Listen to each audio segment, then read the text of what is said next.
Alright, hello and welcome everyone to a new Fleet Ops audio commentary. I just took a second to load textures and figure out everybody's names, and now we're ready to get started. So today I'm bringing you a 3 versus 3 on FirstStrike, and we have a lot of new players in this game. Over here we have, in the top left Federation, we have Resikin. He's a player I haven't seen before, but some of the guys said they saw him on a couple weeks ago, so we'll see how he does. His allies are Admiral Young, also known as Fuzzy, playing Klingons in the center, and he is the Martok avatar. And Name 1806, another player I personally haven't seen before, playing Feds in the top right. And on the bottom we have Komk as Tokoroja Klingon. Rain the Prey, another new player I personally haven't seen before. He'll be playing, I believe, Optimized Borg. No, he's playing Assimilate Borg. And in the bottom right, we have Crisis playing Optimized Borg. Wow, you guys are jerks. This isn't fair. There's 2 noobs on the top and only 1 on the bottom. Cough, cough. Anyway, personal judgments aside, we're going to see how this goes. So everybody's had their mad scout dash to the other side. See the 2 Klingon scouts staying out of range. There are 2 Borg scouts. There's the Klingon scout. Admiral Young's scout, and I believe that Name 1806's scout was killed over here. Sadly. While Resikin looks around here. There was some talk of a Katinga rush on this side, so maybe Komk is planning to balance it out that way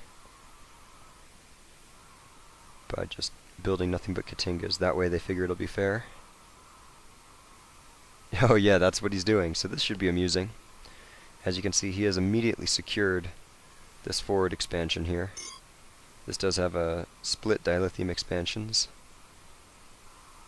along with the wing players have their own little safe expansions back here, whereas the forward player actually doesn't have as many resources. But he has access to one of these 2 expansion dilithium moons. So as long as you're using a strategy that doesn't use much tritanium, you can advance pretty well in the center. And your allies can give you resources. There's these 2 tritanium in the middle that are relatively valuable, but usually people can't afford to get them. But with the thing like Katinga Rush, where all of your units are small and fast, there's no way anybody will ever be able to raid this expansion back here. That's just one of the advantages of having a faster ship strategy. So, in fact, eventually I'm thinking Komk is going to want to build another starbase down here. And that'll be his 3rd Katinga production. So basically he's going to have a ridiculously secure position, even though his firepower won't be too high. Against noobs, I'm kind of worried because the sheer damage per second of Katinga Rush is really high. The only disadvantage it has is that a good player can pick them off. But these new players may not be able to pick off the Katingas. So we'll see. Here we see Resikin does have his Intrepids pumping. He's getting a Starfleet Science and moving into an expansion, just like the board, or just like the Feds can do. Building that mining expansion will probably bite into his resources a little bit, but he should be able to get Starfleet Command almost immediately when it becomes available. Name 1806 is still figuring out a bit. He's got his Chassis 1 almost finished. And he's going Intrepids. Oh, by the way, he is a Mason avatar, and Resikin is also Mason. So we have Martok Klingons on the top with 2 Masons, and on the bottom we have Optimize, Assimilate, and Tokoroja, which obviously you want to be Tokoroja for the Katinga.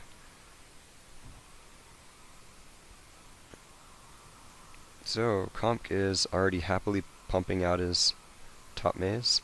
He's probably going to send all of these to mine in the beginning. He might as well, since he can just convert them later. So he's going to see a spike in income. Here, Rain the Prey has his first probe out, or second probe. And there's the assimilator. So he's going for a pretty standard assimilator rush. This could actually work out pretty well. If since Comp will have a ridiculous number of Katingas, if these two get to combining their forces, like if they can actually get the shields down on something, those Katingas can all board it at once and just instant capture it, along with the assimilator. So these guys, this should make a pretty powerful combo. The slow plodding might of the assimilator versus the incredible damage and flexibility of the Katingas. There you see it's building, and he hasn't really moved into a forward position to build this, but that's okay. The top players, new players always get off to a bit slower start. So, Crisis is holding out. I wonder if he is sphere rushing. Or he could be going for an adapter. We were discussing this earlier. However, we know that Crisis doesn't like Dodes. Or, like I said, he could just be waiting for 2 Scubes at once. Now, against a noob, sometimes older players will try to give them an advantage by overextending themselves, building slowly in the beginning, and then they build something really powerful. The thing is, that turns out to not be too much of an advantage to the noobs, because the noob won't raid you anyway. Oh, I see, here we go. He does have a Dode and 2 probes defending this expansion. And he's continuing to build miners constantly, which can hurt the Borg's early game economy. It at least slows down a couple ships in exchange for the massive amount of firepower you get. Okay, so here we have, is this a damage assimilator? No, it's not. 3 per second.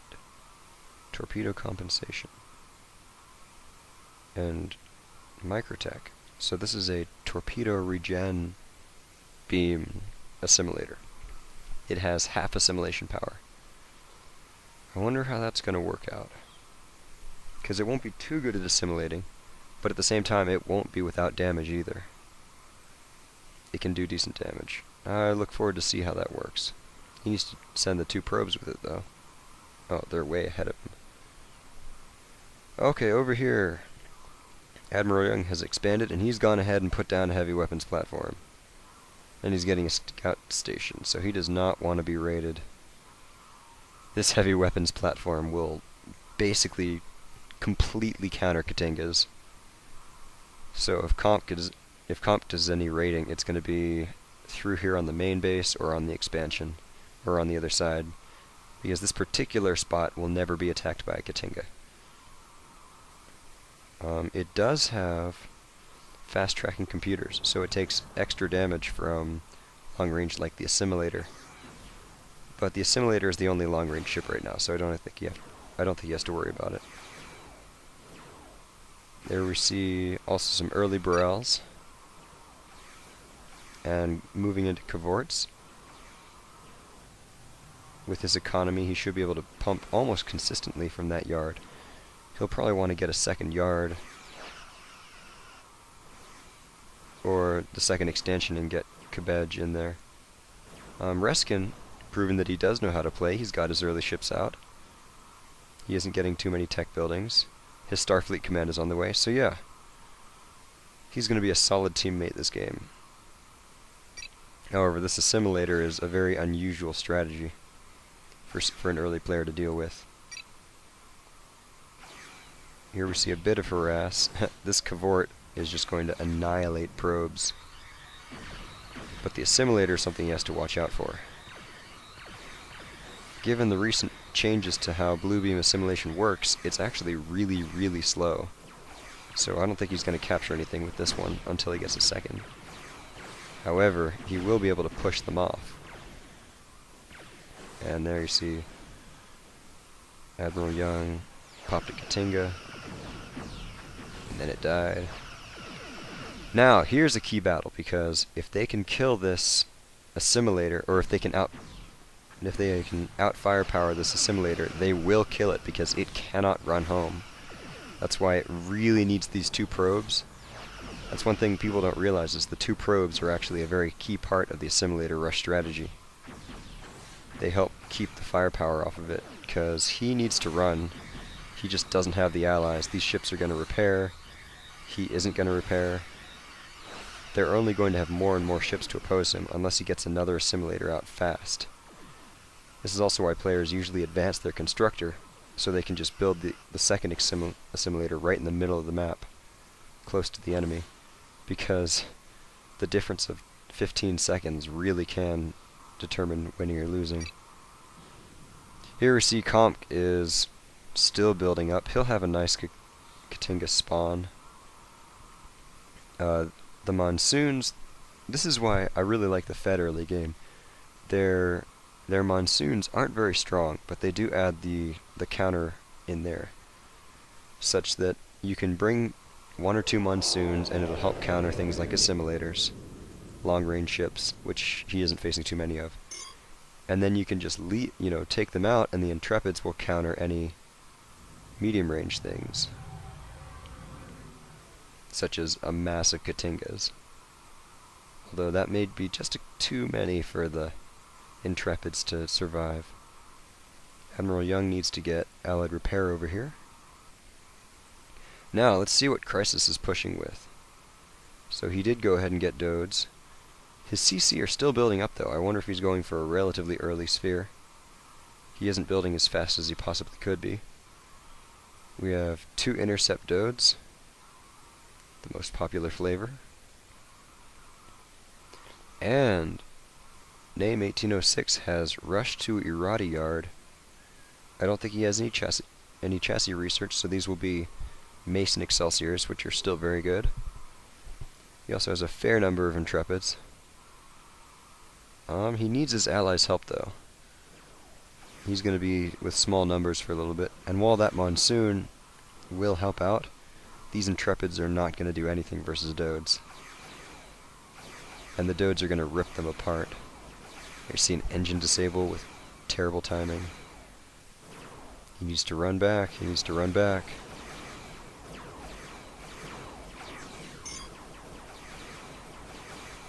And this one goes down. This monsoon will make it into the yard just fine. How much crew's on a monsoon? 60 crew. So it's kind of resilient against assimilation too. However, we can expect to see this assimilator start soon.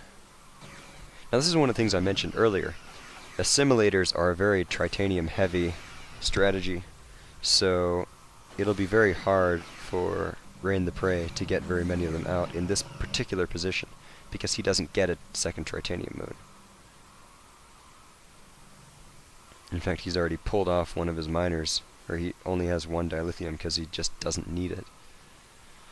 But the Borg do have tough miners, so he could perhaps go and actually start mining from these. His team has definitely taken over the area. Here Komk has acknowledged that he's just not gonna make it through that heavy weapons platform, so he's going to the way other side of the map, complete opposite corner, and he's gonna clean up. Or he would clean up if Crisis hadn't already done it.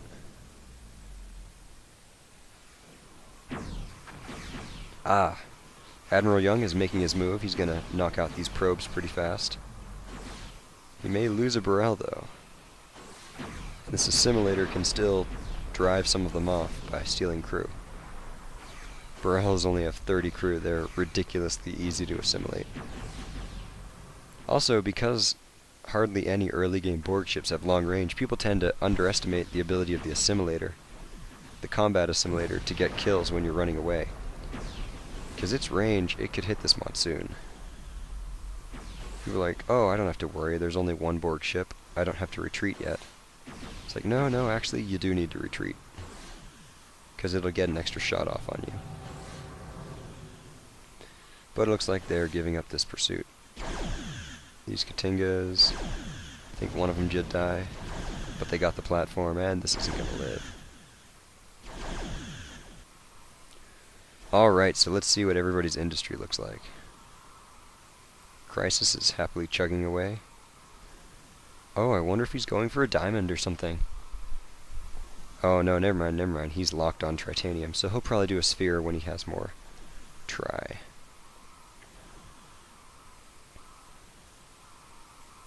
Kompka's also very heavy on the dilithium because he expanded there. So this entire team needs Tri.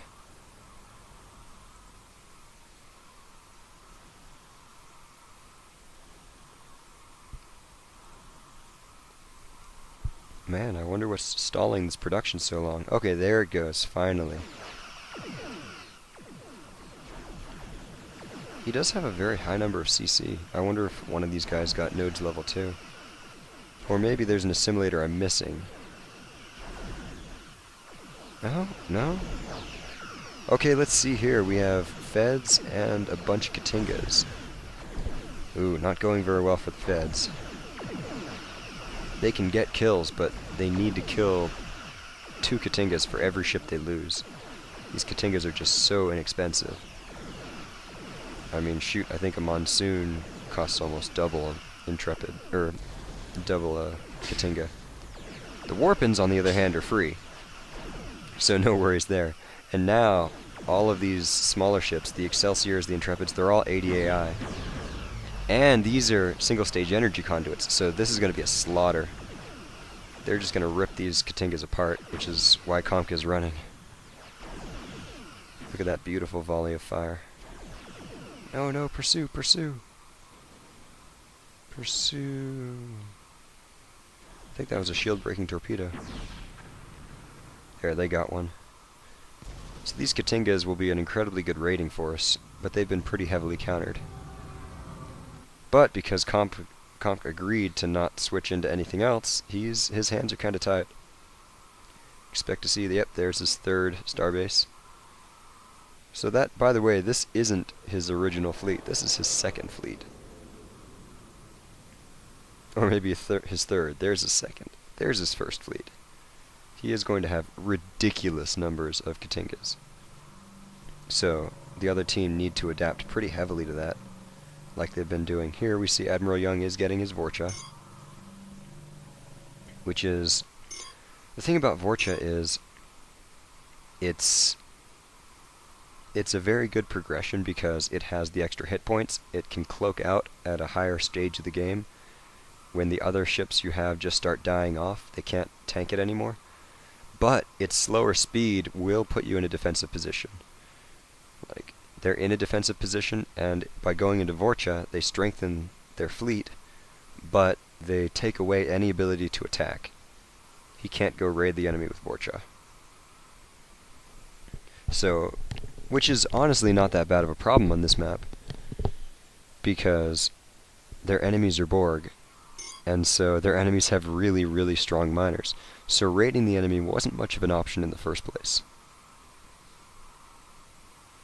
This is one thing I've been mentioning, is I do think that bigger maps, like FirstStrike, some of the older, bigger maps, do give the Borg an advantage, because it nullifies the effect of repair yards, and it just makes their strong miner advantage even more effective, because the enemy will have to defend themselves, and they just can't make it all the way down to raid the Borg mining and get back home before the Borg can decimate them.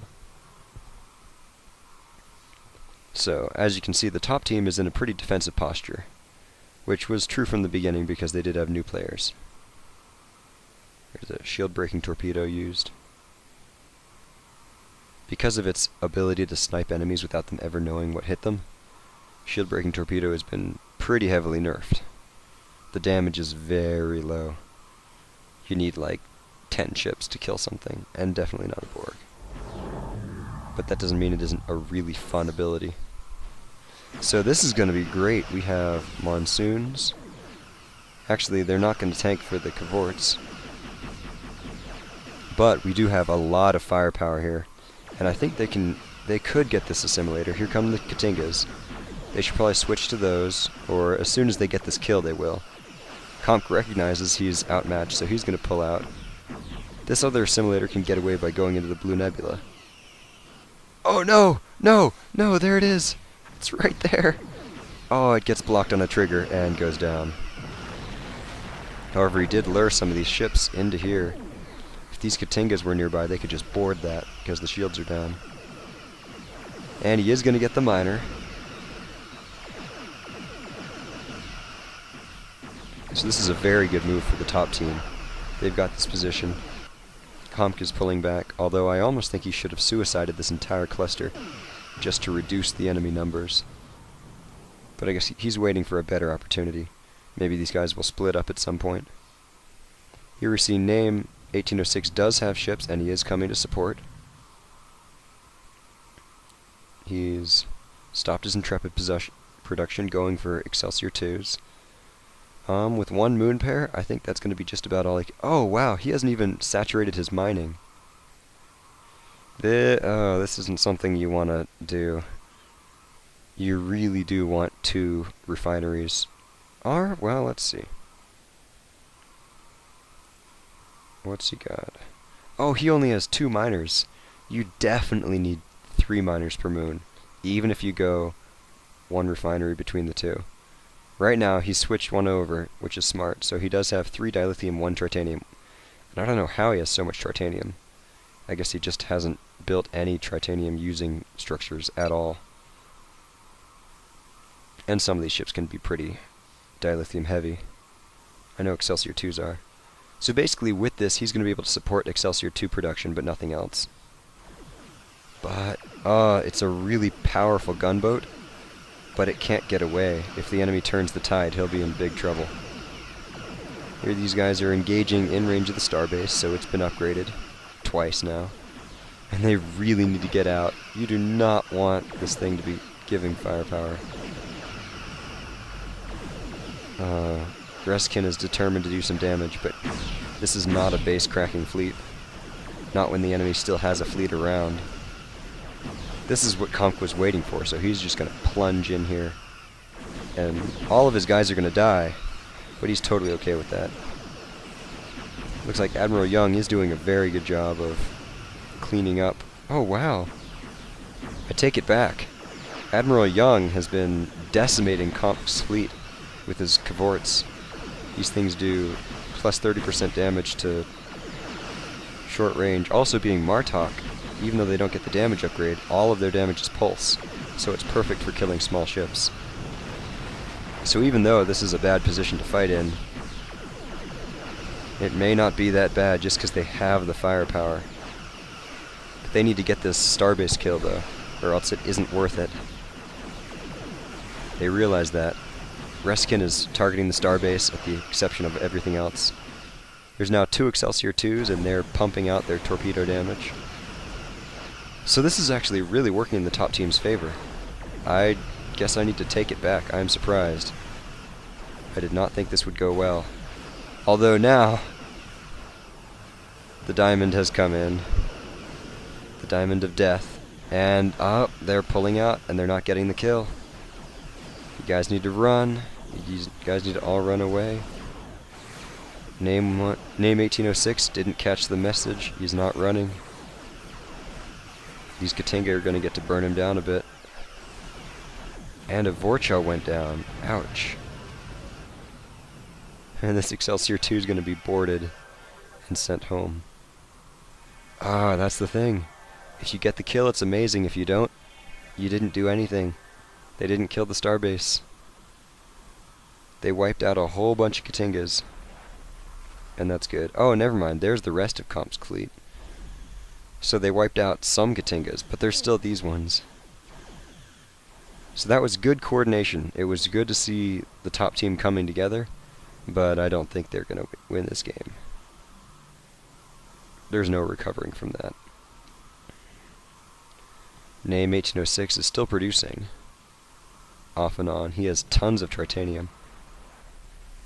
He probably should share that with some of these guys. I guess like Admiral Young could just get an offense upgrade. Or Reskin could use it for a defense or attack upgrade. But Name shouldn't use it for himself though, because he just doesn't have the ship mass. So here we see, oh, Reskin has been turreting up. Probably would help his team out more. Oh, so is Admiral Young. No one's going to be able to crack this. But they don't even have to. They can just come in and kill your base. Random Katinga with dead engines. So yeah, these guys have really been pushed into a defensive stance. I wonder how many of Admiral Young's ships got out of that. I really don't see very many. Because he had, I think, 2 Vorchas and like 6 Cavorts. Here we go, here we go. So he actually didn't lose that much. He did successfully cloak out, and this fleet is going to be nice. And the Feds, for all their losses, still have some stuff. Reskin has gone into Excelsior 2s as well, so their combined might. And he also has tons of Tritanium. And so the top team is loaded with Tritanium, while the bottom team isn't doing so hot. I think Crisis has gotten nanites, though. So let's take a look at this diamond. Looks like an offense diamond. There's beam, torp, regeneration, order to chaos. Yeah, that's a full damage diamond.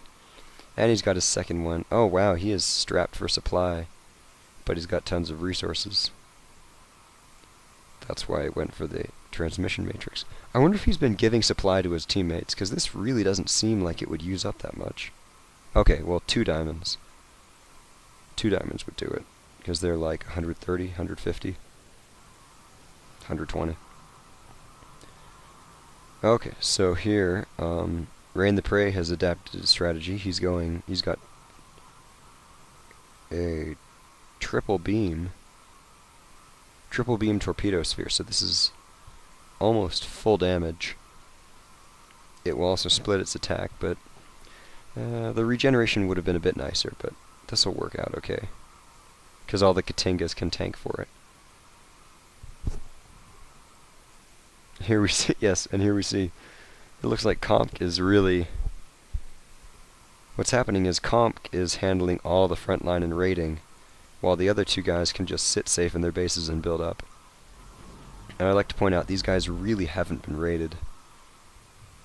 Like, this mining got hit, but nothing else has been killed, except for this center mining, which is being killed again. Because, yeah, these guys really do need their try. So this mining is nice, but other than that, there's just no way. The top team are running on 3 moon pairs and a dilithium. The bottom team are running on 5 and a dilithium. So they're approaching double the mining of the top team. They're just going to be able to produce faster. Oh, I want to see this fight. I so want to see this fight. I think the Katingas would win, but there would be so many deaths. Exciting deaths. Oh, my frames per second are dropping off a bit because all those cloak chips. And here's another warpin. Let's see. He is getting a lot of Excelsiors. Ambassador, Galaxy. Overall, pretty good pulls, considering you don't want torpedo nebulas when you're fighting small ships. So these heavy weapons platforms, the bottom team doesn't have any short range, so they're really just going to be fodder for the diamonds. Here we go, though. These diamonds. 3 diamonds. Oh, man. You just don't want to fight that. It's not fun. Maybe if they combined fleets, and if they decloaked on the right spot and got the diamonds. But remember, if Crisis sees that these guys are being bumped by cloaked ships, he could throw down nanites right now, right in the middle, and he would kill them all. Pretty much. I mean, he'd disable all their weapons. They wouldn't be able to cloak. I wonder if he sees this. He probably doesn't. That's one of the dangers of keeping a cloaked fleet near a nanite fleet. However, we do see the big Fed blob from Reskin coming, and there are some ships that can come from name 1806, but he needs to move out now. The timing is really specific here. That's gonna die. Name 1806 really needs to come out right now and join these guys. Klingons have revealed themselves. Oh, no, no, no, the Feds aren't making it. There go the nanites. Triple nanites. There's no way. The diamonds are just gonna pick them off. Pull back, pull back. No, pull back. Okay, there they go. And now name 1806 needs to pull back too. I'm sorry, dude. Right when I was saying you need to come, now you need to run. Run away. Ooh, nice quantums. By the way, I forget if I am, but I believe I'm still using that texture mod that changes the look of quantum torpedoes. These Excelsior 2s are actually doing a really good job of chasing. I'm a bit surprised. Long range really is the answer to diamonds, or an answer. If you can just get more of them, if the other Feds can get more, can get a lot. Ooh, the Katingas are attacking! Sweet! Oh, but the firepower is just too great. Lame. I really wanted to see this fight. And they have voted on AI takeover. Oh, but Reskin's out too. I really wanted to see that, even though they were going to lose.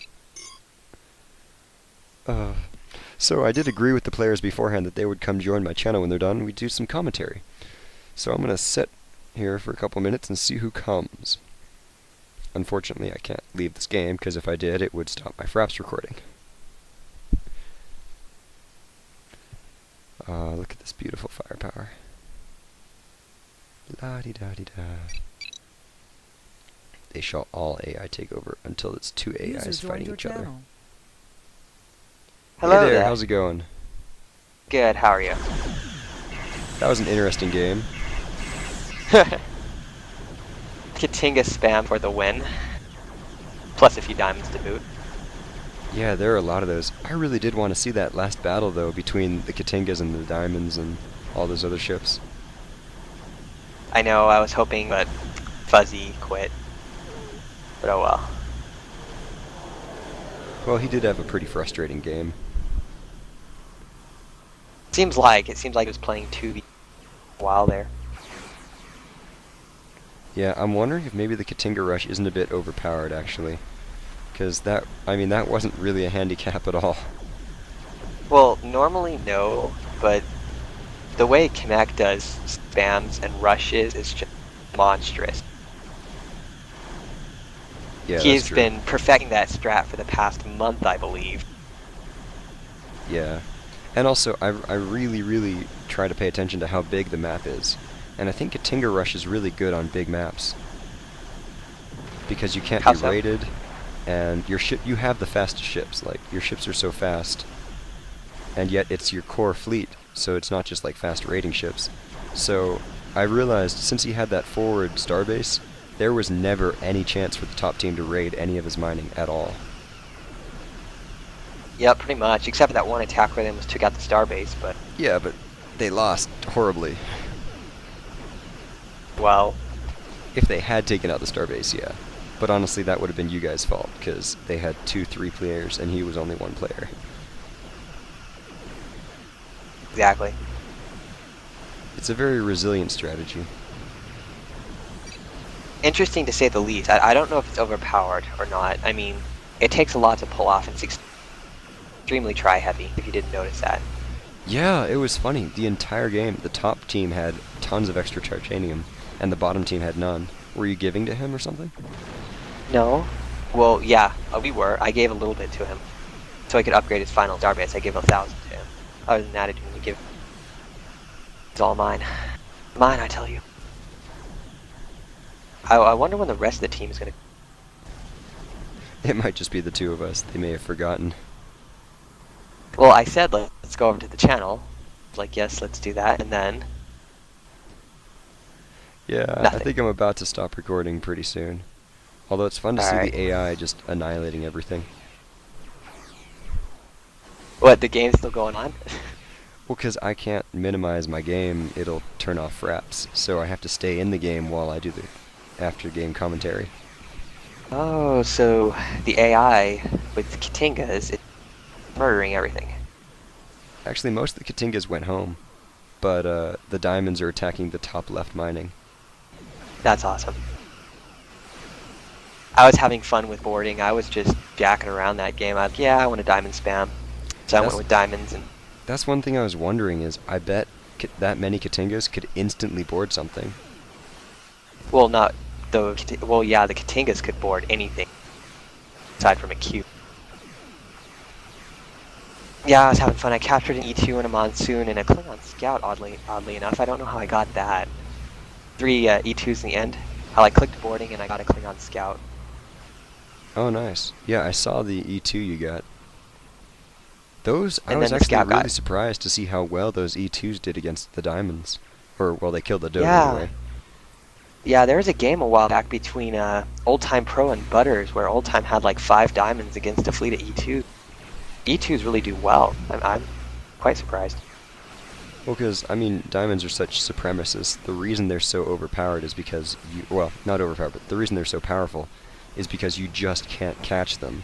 They're long Right. range, not actually as slow as most long range ships, and they have a powerful escape mechanic. Right, and the thing about the E2s is the second you get in range to fire your weapons, the E2 weapons are in range as well. And the Vet have artillery range. Yep. So, I mean, the E2 par with range, they can't par with speed. But the second you engage them, you can expect torpedoes flying at you.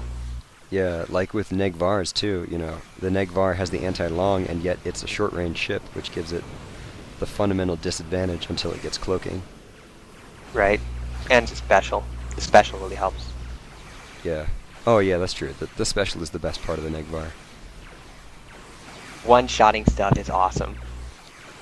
Yeah, last night I was Yeah. playing with some noobs, and I one-shotted a starbase.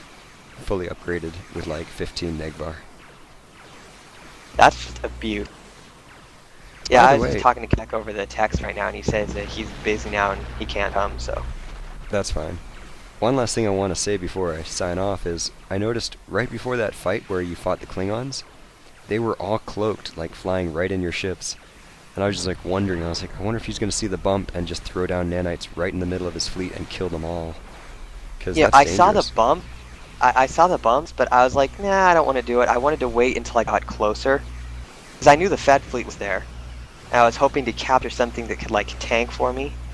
But I got the Monsoon. The Monsoon died, instant. Of no use, but I didn't want to really waste nanites decloaking something when I had the Feds right there. Because I knew they were coming, because I saw them on the other side. I see. I didn't want to risk it and be stuck without an escape mechanism against the giant Fed fleet. You had one. Yeah, yeah, and they were close too. They were coming in, Yeah. you almost got triple teamed, but you got out about 5 seconds before their fleets combined. Yeah, that would have been crunch, and then I would have had to start over with the diamonds. Timing is so specific in this game. Okay, well, Yeah, yeah, it I is. think that's a good commentary for the game. I'm going to upload this pretty soon, and maybe I'll record Alright. another one. We'll see. So yeah, I'll see you later Alright, then. laters. And this is Triptych signing off.